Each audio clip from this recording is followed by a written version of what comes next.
Yo, what's up, guys? I just finished watching Bleach Thousand Years Blood War episode 10. Man, the episode went hard. So, like, I've already read the manga, so I knew what was going to happen, but the manga was a bit confusing, especially when it comes to Unohana's Bankai ability. Yeah, so these are Bankai. So, it was always confusing. So, the Bankai was always confusing in the manga. Nobody really understood what he did, but from what I'm watching, I'm trying to remember. I think they may have added some lines because it seems clear in the anime. It seems what a Bankai does is that it creates, this blood effect, but it seems anybody within that blood effect is able to automatically heal, like see this part. So it seems it even applies to Kenpachi, that's Zaraki as well. You know, she mentioned that she loves fighting. So from this episode, what was revealed that Kenpachi's way of extending fights he loves is by dumbing down his own power subconsciously. And he even did it consciously. Remember, he used to wear bells on his hair so that his enemies can tell when he's coming. And he used to wear, of course, the iconic eye patch to reduce his power. So Unohana, on her own end, how she enjoys her own fight is by learning the art of healing, so she can heal herself during battle for the battle to last as long as she wants, and also she can heal her enemies. Because see here, when Kenpachi's body fades away, I think there's an effect here of her Bankai in the fact that it seems to burn people up, but she's also able to heal with that same Bankai. Because remember, we saw that part where Kenpachi caught her on the stomach and it healed up. And the healing seemed different from before she did her Bankai. This one seemed like automatic. Before she did her Bankai, she had to use her hand to heal herself. But here it's automatic. So I think her Bankai has both an offensive and healing ability. I think that's what explains the melting away of the face. But if you guys understand it better or have a different view, yeah, you can let me know.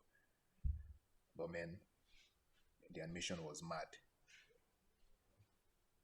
Like, just see this. So at this point, Unohana has killed Kenpachi like 10, 20, 50 times. So each time his power keeps increasing, yet she's still bodying him. Yes, she mentions about healing herself so that her fight will last for as long as possible.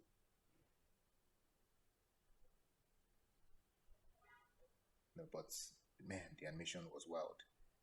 Let me see if I can get to the part where there's one part I really liked, the way she was just swinging her Bankai around with that red blood.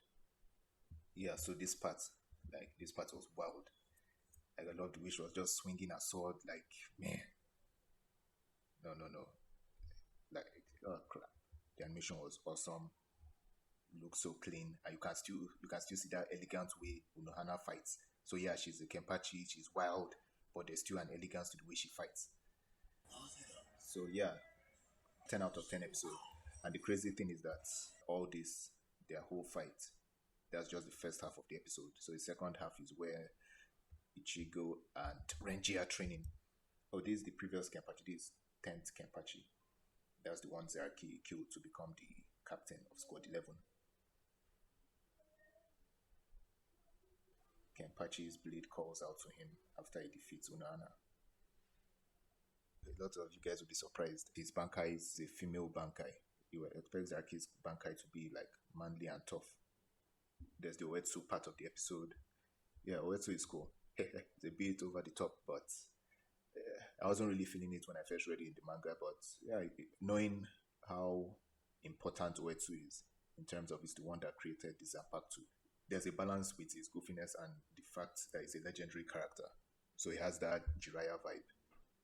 And for those that don't understand what he's talking about here when he speaks of the Asauchi, is a generic blade all Soul Reapers get. Then as they grow as Soul Reapers, their personality, their ability, who they are, transforms the blade to something personal to them. Oetsu is the one that creates the generic version of the blade. So essentially, it's not that Oetsu actually creates every blade in terms of creating Zembonzakra for Byakuya or creating Zabimaru for Renji. So it creates an empty shell which they use.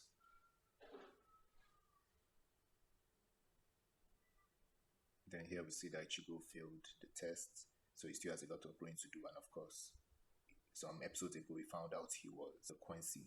He has to find out who he really is. Because his dad has been hiding things first. He hid he was a Shinigami. Now there's still the Quincy part he knows nothing about. So he has to accept his whole being, I assume. As you can see, Renji was always a soul reaper, so he already knew who he was. So I think that was affecting Ichigo. So yeah, awesome episode. 10 over 10. Loved it. Even as someone that knew what was going to happen was still hype. I'm out.